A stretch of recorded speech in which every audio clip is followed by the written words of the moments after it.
good morning guys. අද gym එකේම topic එකක් කරන්න කියලා හිතුවා. මගේ මේ වෝම් අප් එක යන්නේ මම.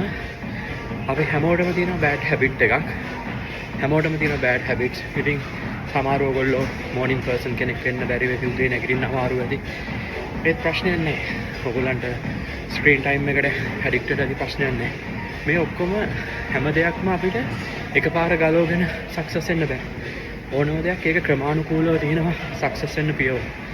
ඉතින් ඒකට පොදු උදාහරණ තමයි ඕගොල්ලන්ගේ බෑඩ් හැබිට්ස් ටික තියෙනවනේ නරක බොරුදු. ඔයා ලියන්න ගන්න පොතක මොනවද වගේ තියෙන? ඔයාට උදේ නැගිටින්න කම්මැලි, ඔයාට අදෙන් බහින්න කම්මැලි, ඔයා නැගිට ගමන් ෆෝන් එක යූස් කරනවා.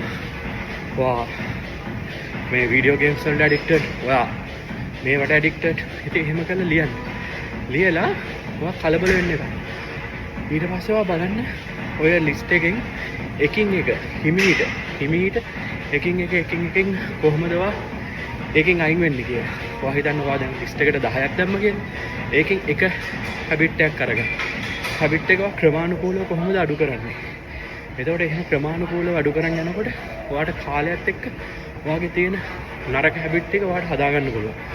මේ නරක හැබිට් ටික හදාගත්තට පස්සේ ඔයාට පුළුවන් ඊට පස්සේ ඔයාගේ බිස්නස් එකට ෆෝකස් කරන්න පුළුවන්.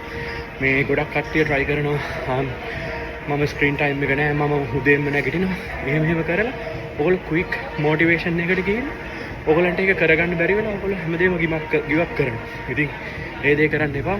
මේක වටින ටොපික් එකක් කියලා හිතුවා. මොකද මගේ ජීවිතේ මම එහෙම දේවල් කරලා අද උදේ මම පොත අරන් බලනකොට මම ගොඩක් වෙනස් වෙච්ච පුද්ගලෙක්. ඉතින් මේක මාර වටිනවා.